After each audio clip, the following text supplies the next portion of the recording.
Қазақтың абыройында шетелде де не алмаймыздар ғой. Нағыз қазақтар кешікпеген. Очередь міне бітті. Ең соңғымыз ғой. Короче, бар ғой. Қазір мен сіздерге очередь видеоны түсірем. Қазақтар любой жерге кешікпеді ғой. Ең соңғы екен, очередь жоқ бұнда. Қараңыздар, мен сіздерге видео көрсетемін.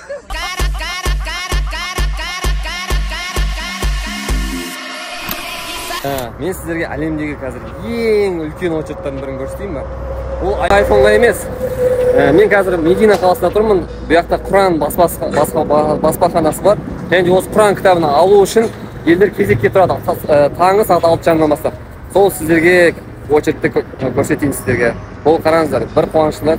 Адамдар білім алуға, Құран кітабын алуға очередьте тұр. iPhone-ға емес.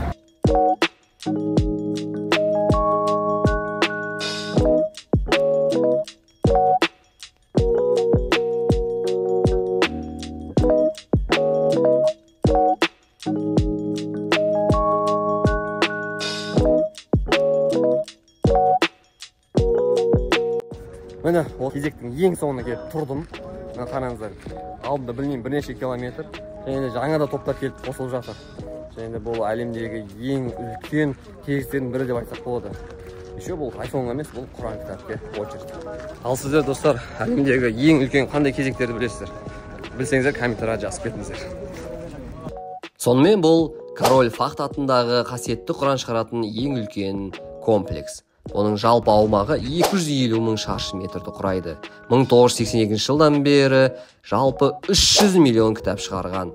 Ал қазіргі кезде арнайы туристік турлар ұйымдастырылған, және де туристер 1,5 сағат кезекте тұрып, осындай комплекстің ішіне кіреді. Бұл жерде қысқа уақытқа комплекстің жұмысымен танысуға мүмкіндік береді. Жалпы жылына қазір 18 миллион қасиетті Құран кітабын шығаратын бұл үлкен баспана. Баспахана қонақ ретінде келгендіктен және де ұзақ уақыт кезекте тұрғандықтың сый ретінде соңында бізге осындай Құранның оригинал түрін сыйлыққа берді.